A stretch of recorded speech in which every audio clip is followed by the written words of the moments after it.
Close your eyes. Your eyes can deceive you. We must not trust them.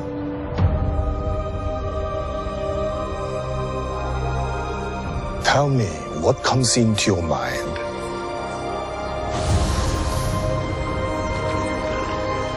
Life. Balance. I see fire.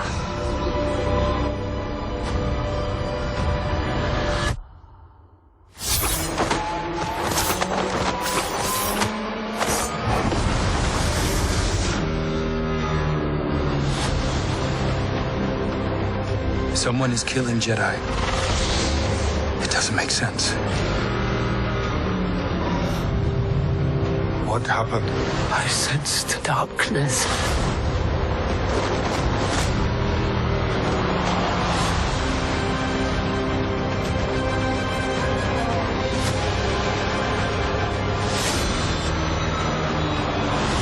This isn't about good or bad. This is about power and who is allowed to use it. What is that?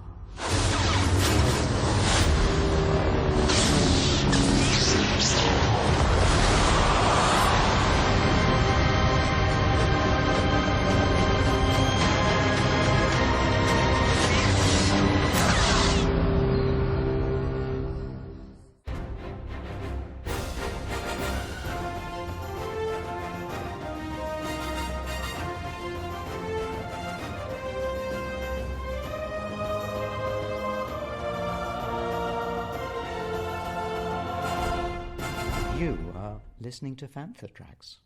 Because of the following special program, Wonder Woman and the Incredible Hulk will not be presented this evening.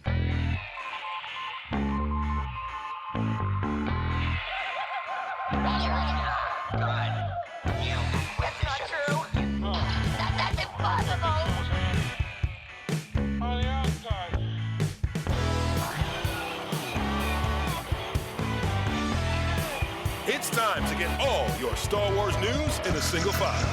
This is Making Tracks. Here are your hosts, Mark Newbold and Mark Mulcaster. That's not true. That's impossible. Hello, it's Tuesday. The new Acolyte official trailer has dropped. We figured, rather than doing a standard episode of Making Tracks, we'd do a little impromptu reaction chat. So let's get into it. Let's talk about what we saw on the Acolyte official trailer. An investigation into a shocking crime spree pits a respected Jedi Master against a dangerous warrior from his past. As more clues emerge, they travel down a dark path where sinister forces reveal all is not what it seems. Discuss the trailer with me this week, as every single week whenever we do a reaction chat. Of course, it's Mr. Mark Newbold. How are you, and what's your initial thoughts on this Acolyte trailer? First off, I'm very well, thank you very much. And secondly, I'm even better because we've just seen some proper new Star Wars stuff. Very excited to see this. Fresh and new, a new era. You know, it's got its own kind of vibe. I know we'll get into what we've seen in the trailer at the moment, which of course will be completely all over the 8 episodes. It won't be any order. They want to give us a nice tease of what we're going to get. But nevertheless, the look of it looks really on point to me, to these old eyes anyway. I was really thrilled, and I'm looking forward as the day develops to see what the reaction is. So first impressions, very, very good.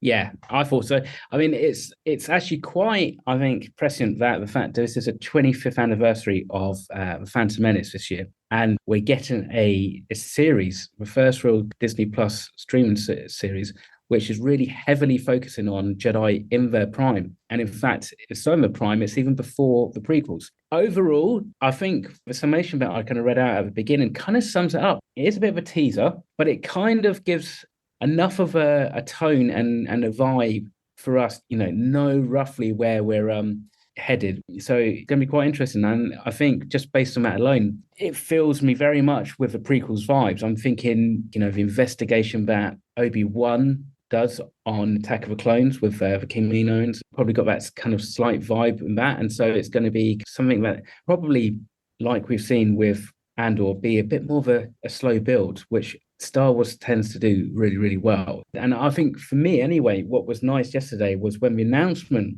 for this trailer dropped with that teaser poster as well, there was a really nice positive buzz. And I don't necessarily think that we got that for the last couple of shows that have been released with Disney Plus. So it's nice that this has actually got some positivity and momentum before it's even released. It does feel that way, that people seem, to me anyway, at the moment, quite receptive because it's a new era, because it's not stepping on toes particularly.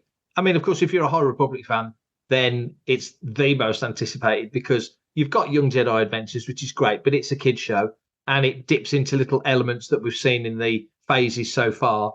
But this is the High Republic era, and it's, as we're told, at the end of that era. So there's definitely an interest in that to see where that's going to go. As a demographic of Star Wars fandom, the High Republic fandom, if you want to call it, is obviously quite small because the books, by comparison to the amount of people who watch, let's say, an episode of Book of Boba Fett as by, the latest High Republic book, is fractional. But nevertheless, it's all part of the greater story. And so to most eyes looking at this trailer, this all feels fresh and new. And as you say, 25th anniversary of Phantom Menace, it's kind of got that feel about it. We open in the Jedi Temple, we see younglings being trained. It's got that prequel feel. So those two things very much go together in that sense, which is great. But yeah, I'm sensing more optimism, more a feel of people want to get on board with this and get into it. I'm pleased by that. I think that's a good thing to see. Yeah, me too. It is really nice that it starts off with younglings being led by, I guess, Jedi Master Sol. Interesting, actually, because the one thing that immediately sprung to my mind when I saw that was Jedi training on Acto in The Last Jedi with Luke and Rey. Just her kind of sitting on the rock, kind of reaching out, talking about what she can feel. You've got the different kids saying what they, what they're feeling, and there's obviously the troublemaker in the class who says that she can feel, was it burning or fire or something? If memory serves correctly. This is kind of part of the tone that I'm kind of getting from this and from the text. And was it in an age of light, a darkness rises, which again feels very on brand with Star Wars. We had a very similar kind of subtext and headings around The Force Awakens. It feels familiar but new, and I really like that. It means that it should give us some really interesting visuals and some really interesting story elements. Do you think that's important that we have a fresh feel and a fresh look? Whilst the template of Star Wars is definitely in place, you need these little wrinkles, don't you, to make this quite clearly this is its own thing.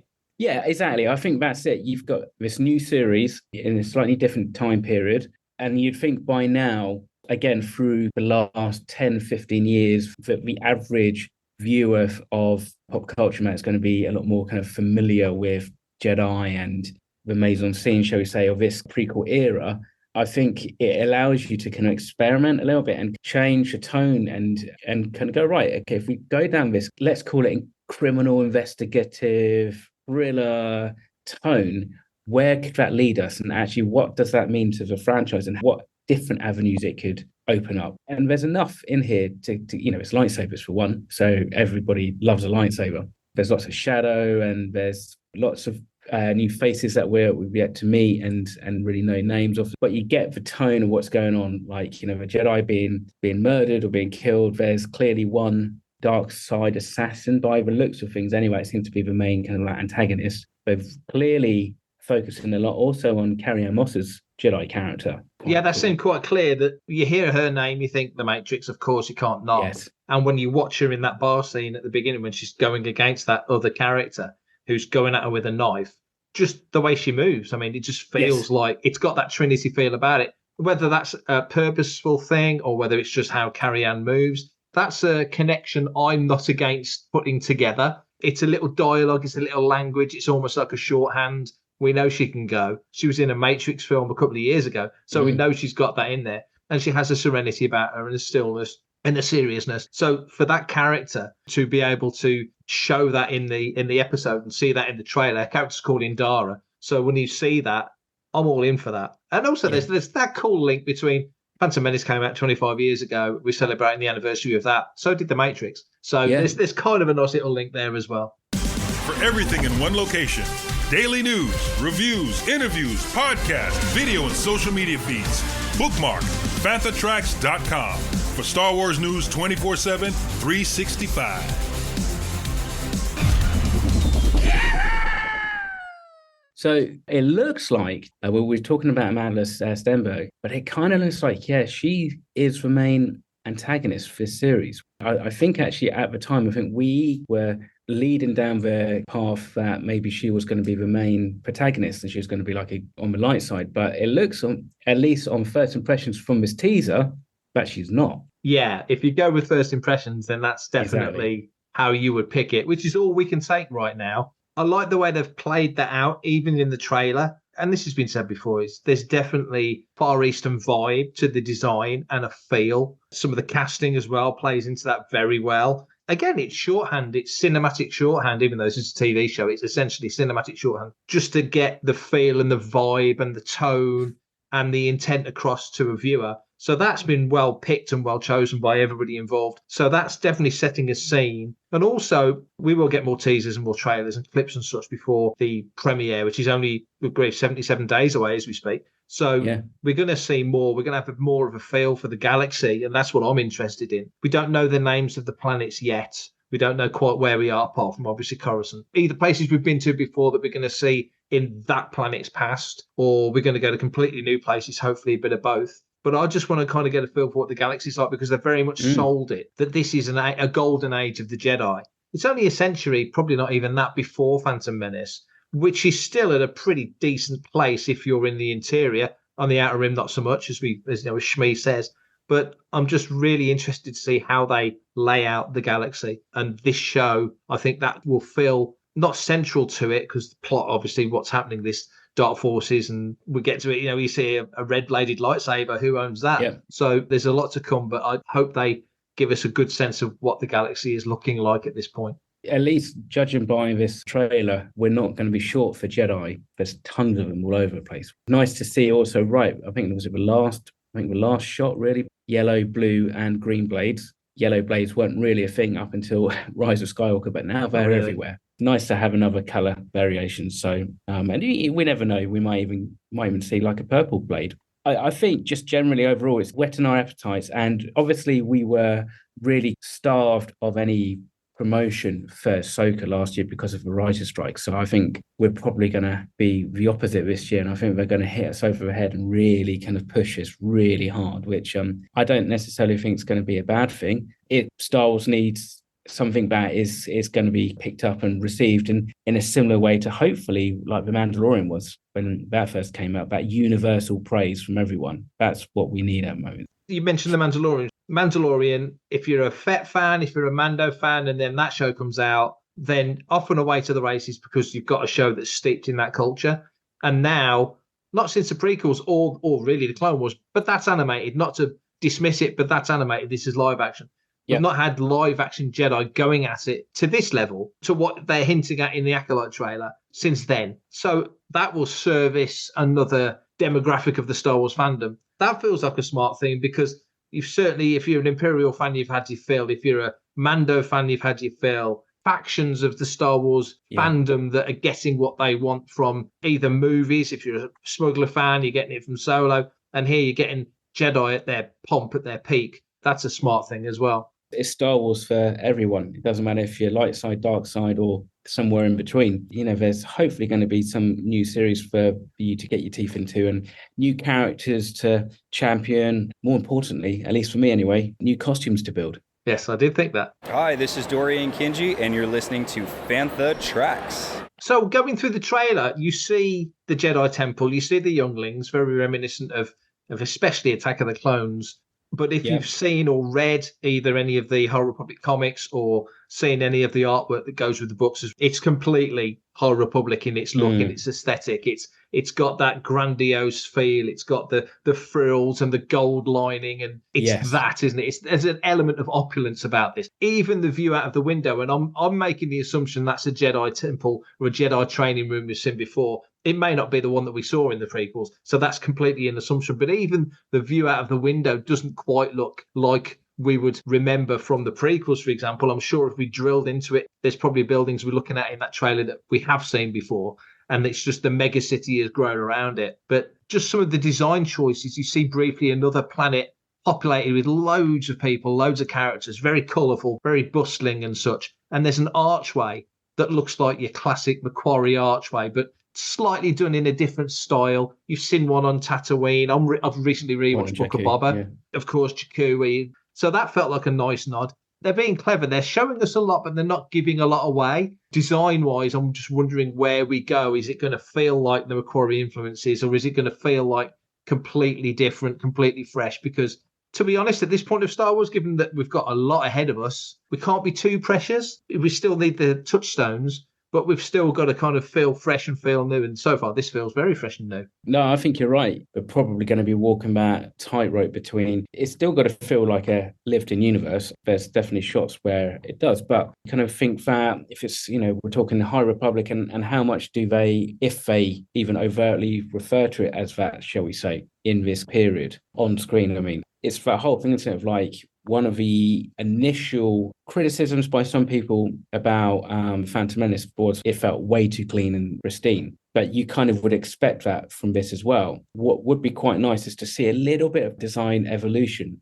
over this 100 years, even if it's just down to like data pads and stuff like that, which are a little bit more clunky and look just a little bit more early analog or yeah, exactly. Yeah. In some kind of design, so that again it feels like there's somewhere to go. And this is the thing with Star Wars, it feels like it's an evolved galaxy and nothing changes as such. There's no new models of stuff. It's just like, it's just the same things reused, which is cool because it keeps like the continuity of the design. But, it's that thing, you just want a couple of things to kind of go, oh yeah, that will end up looking a little bit more like that. Then at the same time, it, like you said, it all depends. If we're on the outer rim for much of this, then you don't expect that to be too civilized. And it doesn't particularly look at it. It's dark and moody. There's definitely that one shuttle that we just see that looks very interesting, which, we only see the back of it. But again, it's just, It feels like Star Wars, but it doesn't necessarily feel like anything we've seen before. If you can design a show that does that, then I think you're kind of winning. It feels a much more populated galaxy than what we've seen before. Like a lot of these kind of wides and stuff, and seems to have lots of people in, like, the cantina's got lots of people in it. When we look at the galaxy, when we look at Coruscant, I always find, I'm fascinated to go to Coruscant. One of my favourite episodes of Mandalorian Season 3 was that one when you just took a little side quest and went to Coruscant with Dr. Pershing and just did that episode where you didn't really see a lot of what was going on outside of that. But I found that fascinating because I love to explore that as a location. And you'd seen it in Andor, of course, a lot of Andor's set in and around there. By the same token, Coruscant, I would imagine, for the most part, is fairly static. A city planet wouldn't develop overnight. It would take a long time to develop. It would take a long time to grow and nurture. So when you get to, and we see some planets in this, we don't know where they are. And the assumption is always that anything that doesn't look fresh and pristine and new must be further and further and further out. Jakku's closer to the centre of the galaxy than a lot of places that are fairly opulent in the mid-rim. It's just how the galaxy's set out. It doesn't always follow. There are some pretty rough places that are closer to Coruscant than you think. So it's an easy assumption to make, but I think you're going to find more interesting diversity. And I don't mean diversity in the 2024 sense. I mean diversity within the Star Wars world of different vehicles, different aliens, different species mixing, different things going on. So I think that could be really interesting to watch and see. And again, I don't know, but I'm just getting the sense that this show's going to kind of lean into that and really drill into that. And maybe that might be one of the things that Leslye Headland, as a showrunner who's got, by all accounts, a real hefty knowledge of Star Wars. She's a big fan of Jason Fry's Essential Atlas. She knows the galaxy in that sense. Maybe that's where this show really shines. We are now just counting down the days. We've got a double episode dropping first. The first series is 8 episodes? June 4th. So that's a Tuesday. That is all the time we have. Mr. Newbold, can you tell people how they can get in touch with a listener's question or thought or theory? If you want to be part of the action, visit panthertracks.com or be sure to comment, like and share on our social media feeds at Panthertracks. Send in your listeners' questions by emailing radio@fanthatrax.com. Subscribe, leave a review, preferably a 5-star one, on Amazon Music, Audible, Apple Podcasts, Google Podcasts, Spotify, or your podcatcher or smart speaker of choice. And as always, thanks to James Temple for composing the Fanthatrax intro, Adam O'Brien for our Making Tracks opening music, and Mark Daniel and Vanessa Marshall for our voiceovers. Tune in to Good Morning Tatooine. It's live Sunday evenings, 9 o'clock UK, 4 p.m. Eastern, 1 p.m. Pacific, on Facebook, YouTube and Twitch. And check out our Fanthatrax Radio Friday night rotation every Friday at 7 o'clock UK time for new episodes of The Phantom from Down Under, Planet Leia, Desert Planet Discs, Start Your Engines, Collecting Tracks, Canon Fodder, and special episodes of Making Tracks, and every Tuesday at 7 o'clock UK time for your weekly episode of Making Tracks. And remember, fanthatrax.com, our social media feeds, Fanthatrax TV and Fanthatrax Radio are absolutely